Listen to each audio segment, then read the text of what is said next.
From immigration to abortion, a look at some of the biggest issues in America. Welcome to the special Faith Nation in Washington. I'm John Jessup.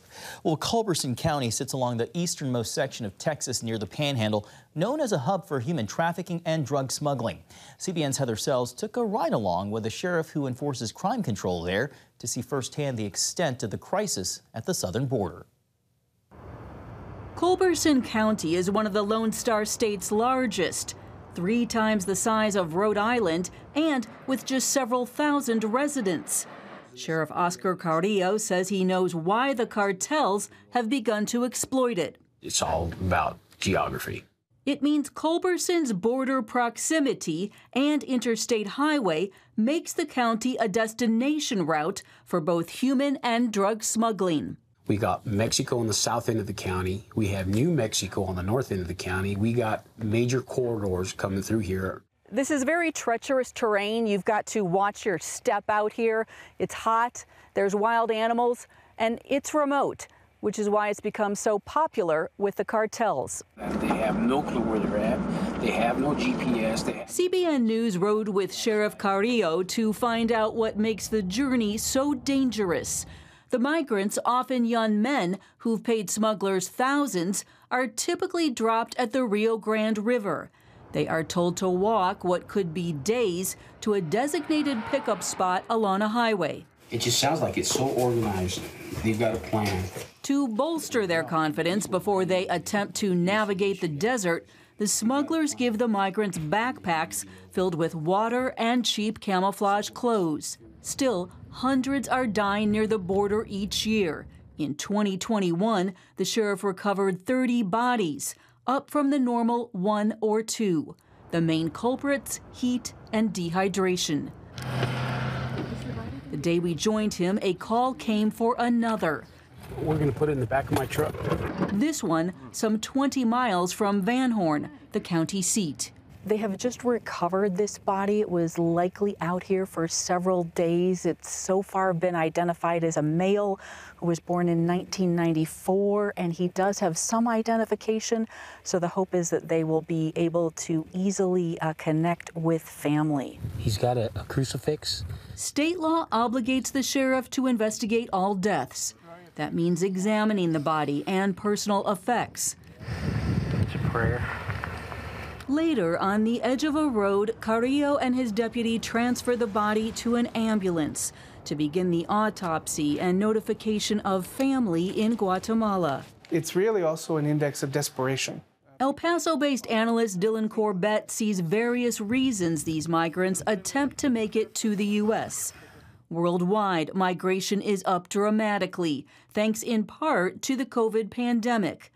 Economics and danger at home also push migrants. It's not simply that people are coming seeking a better life. It's also that people, in many cases, are seeking just a bare life, just bare existence. And Corbett says the broken U.S. asylum system is often driving migrants straight to the cartels. If people need to cross, they'll work with less than savory folks to make it happen. And that involves criminals, that involves human smugglers. And sometimes those folks are also connected to cartels. This is an example of what we're seeing on a traffic stop. Sheriff Carrillo sees the smuggling throughout his county, people crammed into vehicles or waiting on a highway for a pickup that often doesn't come. Their debris, water bottles, clothing, and backpacks can be found along the road and off in the scrub. He is also beginning to see them in town. When they get to this area, they're out of water, they're out of money. Sometimes their plan has fallen apart. Carrillo's not alone. Border Patrol has installed rescue beacons and 911 signs, hoping to provide medical help before it's too late. Still, with numbers climbing in Culberson, both for deaths and apprehensions, and questions around Title 42, Carrillo is not optimistic. We see the writing on the wall. We're experiencing it now, and we're anticipating a big increase. That could also mean a very busy summer for the sheriff, his deputies, and all law enforcement here. Reporting in Culberson County, Heather Sells, CBN News. Such a difficult but important story to tell. Thank you, Heather. Well, teachers, parents, and students caught in the nation's culture war producing alternatives to the public school system. When Faith Nation returns. And welcome back. Parents across the country are growing concerned about what their kids are being taught in public schools, and the D.C. suburb of Loudoun County in Northern Virginia is considered ground zero for the outrage over everything from bathroom sexual assaults to questionable books considered required reading. In response, a local pastor is spearheading a multi-million-dollar project to offer a faith-based alternative. Tara Mergener explains. Nestled in the rolling hills of Northern Virginia sits a sprawling tree-lined campus. Classrooms inside this shuttered private school empty. Once busy halls are eerily silent, each room like a time capsule of better days. But not for long. After much prayer and discussion with our elders and pastoral leadership, we will be launching Cornerstone Christian Academy. With a campus about 20 miles from Cornerstone Chapel, the church will open the school in fall of 23. But just kind of abandoned. Yeah, I know. Initially, there will be enough space for 500 elementary and middle school students. Yeah, they have classrooms, desks, there's the gymnasium, there's a cafeteria down the hall. We're going to repurpose it for the Lord. There are also plans to expand to high school and online learning. Our goal is to provide children an education where they have a biblical worldview so that then they can go out into the real world and be salt and light. The multi-million-dollar project is Pastor Gary Hamrick's response to what's playing out in public school systems across the country. In our schools, kids are reading this, and you're going to tell me I can't read it to you? The woman in the yellow trying to break up the fight. 3 students killed, 8 others shot. I pledge allegiance to the queers. Any religious tradition ascribes as God's will is no concern of this Congress. You shut down a club for first graders studying the Bible. Do you feel good about that? Yes, we do. Loudoun is considered the face of the nation's culture war. For more than a year, parents railing against everything from sexual assault on campus. Organizers say the walkout was to show solidarity to victims of sexual violence. To critical race theory, X-rated books in school libraries. They're perverted because there is no other rational or reasonable explanation. And transgender policies. It's abuse to a child, and it's sinning against our God. Tanner Cross's dismissal for refusing to call students by preferred pronouns became the last straw for Hamrick. Our kids need an alternative. We have to ourselves, as a church, get engaged. What can we do to help give a Christian-based, Christian biblical worldview education for our children? Abby Platt, who saw 3 children suspended for not wearing masks at school, even though the state mandate was lifted, applied immediately. LCPS has lost our trust, and we really want our children to be in an environment that is safe, where they will focus on literacy and learning instead of indoctrination. Loudoun County schools have been the subject of so much controversy. Pastor Gary knew there'd be interest locally. What he didn't expect was to hear from parents in 27 states eager to enroll their children. Cornerstone has been inundated with inquiries, and not just from parents. Teachers want out of public schools, too. By the end of the week, we had over 2,500 students pre-registered. I got over 450 emails from teachers wanting employment. The overwhelming response mirrors what appears to be a national trend. Nearly 2 million students left public schools between 2020 and 2021, with large numbers now enrolled in Christian education. Before the pandemic, many Christian schools struggled with low enrollment. Now there are waiting lists. One of the things that came out of COVID was parents were looking over the shoulder of their kids as they were taking online classes and realizing some of this stuff that's being taught is against their own values, even if they weren't Christians. E. Ray Moore, founder of the Conservative Christian Education Initiative, calls it a once-in-a-100-year moment.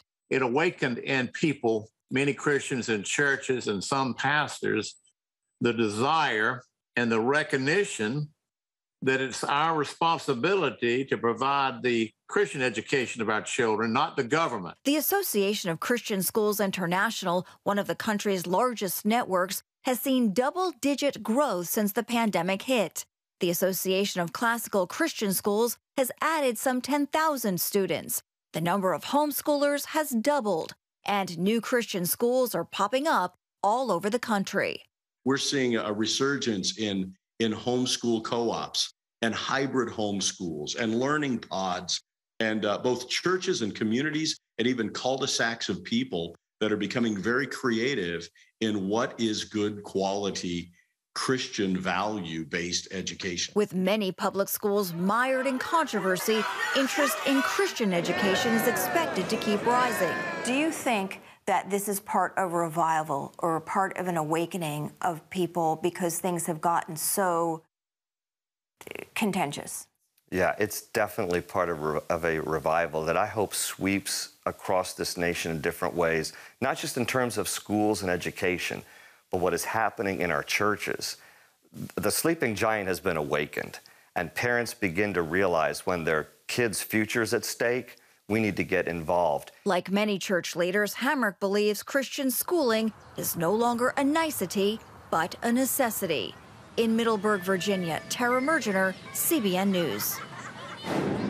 Thank you, Tara. Coming up, as the fight over abortion divides America, we'll look at some of the biggest myths about the issue.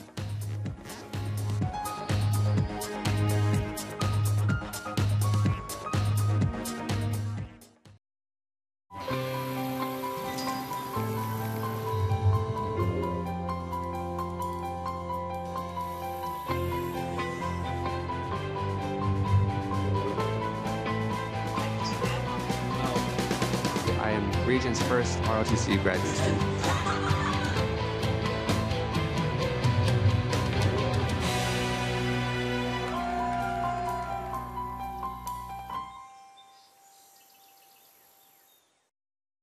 Welcome back. Are you pro-choice or pro-life? The question has been a dividing line in America for decades, but some pro-life advocates say that division comes in part because people buy into what they call abortion's myths, like when life actually begins and the long-term emotional effects abortions can have on women. Paul Strand reports. One of the toughest battles for people against abortion is addressing assertions around the issue that make taking a life more acceptable. Like, for instance, that a life doesn't really begin till a baby's outside the womb. This idea that before the baby's born, nothing's really happening. It's basically nothing. And then all of a sudden, poof, at birth, we have a baby. In her book, The Choice, Danielle D'Souza Gill takes on what she calls myths accepted as fact. She points to the actual fact there's much more than nothing the first few weeks, writing, in the first trimester alone, the baby's toes, fingernails, bendable elbows, nose, head, hormones, and heartbeat develop. There's a myth women aren't wounded by abortion. Michelle Shelfer takes that on in her book, Prepare a Room. The blow to a woman's identity that occurs with abortion can be likened to a racehorse that loses a leg, an athlete who suffers a disabling injury, or an artist who goes blind, except that we did it to ourselves. Brandy Swindell opened a pro-life pregnancy center next to a Planned Parenthood clinic. All the studies show and all the stories show from heartfelt women that they have been deeply wounded by abortion violence. Abortion is a violent act on a woman's body, and of course we know it takes the life of that innocent child. We suffer not only the loss of our child, but the loss of ourselves as mothers. Some pro-choice types assert fathers-to-be, and really all men, should be taken out of the equation altogether. They want to make it really just between the woman and the abortionist. Author Steve Carlin of 40 Days for Life says no. Every child that I've ever met has both a mother and a father, and half of the victims of abortion in terms of the babies are male babies. And so I think it's disingenuous for those in the culture that try to claim that this is a women's issue only. Shelfer argues against the myth a man isn't wounded by abortion. He suffers a blow to his identity as a protector, as a father.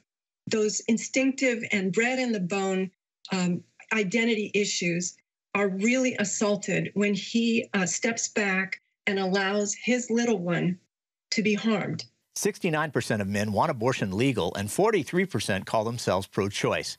But Gill says there's another side. There are many other men who find it very heartbreaking. And I think for them, it often ends up being kind of like PTSD, where they live with that for the rest of their lives, knowing that they couldn't do anything to stop the death of the child.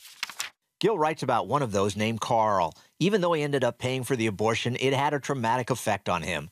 I didn't know how I was going to survive. I wasn't going to jump off a bridge, but I probably would have drunk myself to death.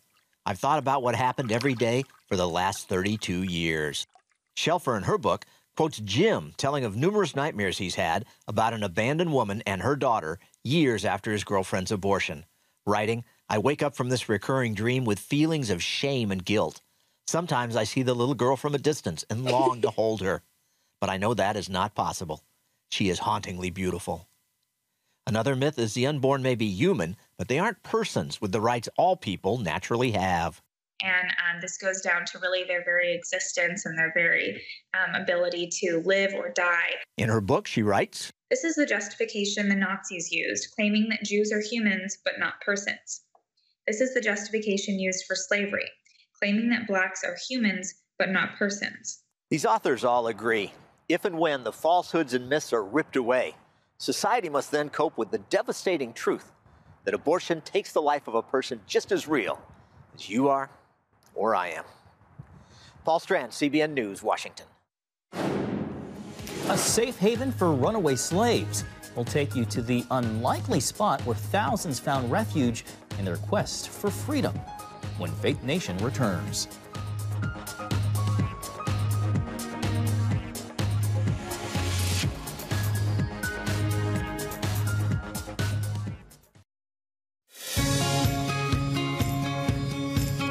Young people, millennials, are flocking to church. It's not an exaggeration to say that we love to meet them and that we love to know their stories.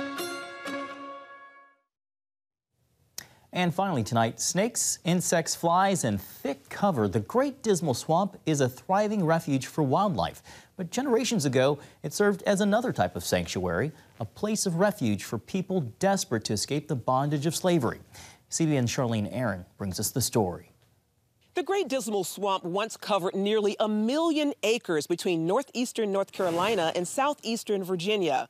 Between 1620 and around the time of the Civil War, it served as a thriving refuge for runaway slaves who chose to build their lives here in freedom, no matter the conditions. You have venomous snakes biting insects and flies, thick cover of greenbriers. A great place as a refuge for wildlife, not as much probably a great place refuge for people. As many as 50,000 runaway slaves, called maroons, an indigenous term, settled here on small rises of land known as Mesic Islands.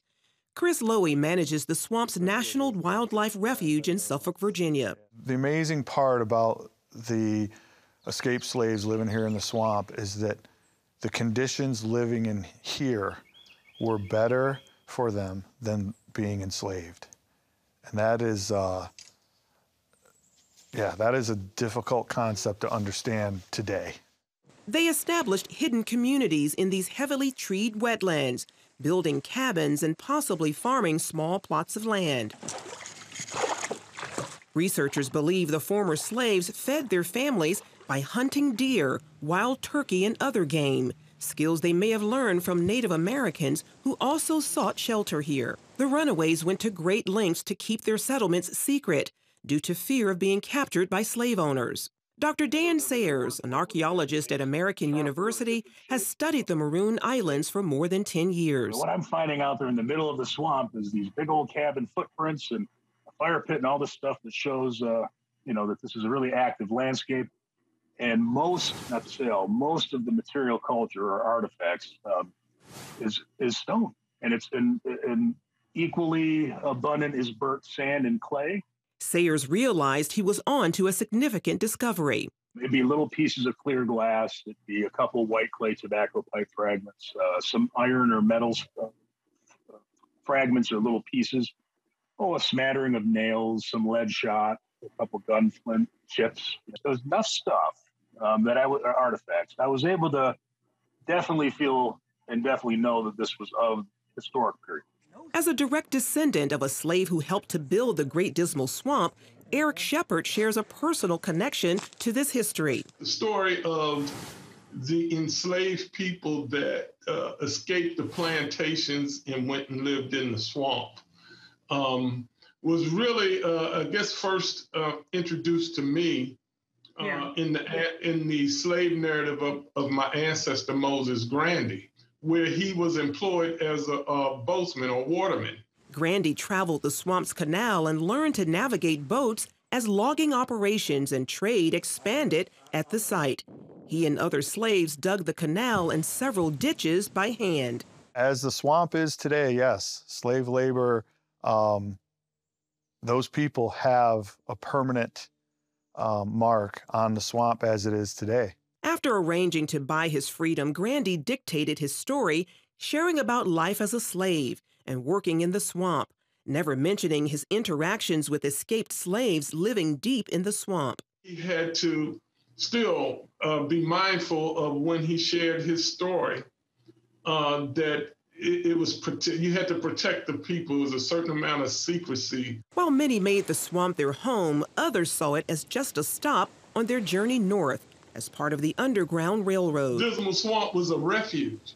It was a haven for the Underground Railroad activity. But can you imagine down in Louisiana, if you get to the Dismal Swamp, you're almost home free. In 2004, the refuge was designated an important landmark on the National Underground Railroad Network to Freedom. Freedom Maroons in the swamp preferred to living in captivity. On the one hand, it tells us just how horrible slavery was, right? And really, let's not forget the racism and the white supremacy part of that. When slavery ended in 1863, residents were free to leave the shadows of the swamp, moving to surrounding communities, a time Shepard compares to the biblical account of Israel's deliverance from bondage. How did God deliver them out? Who can't explain it? There's only one explanation. The same God yesterday, today, and forever. Charlene Aaron, CBN News. And a good word to end the show with. Thank you so much for watching this special edition of Faith Nation. We hope you have a great night.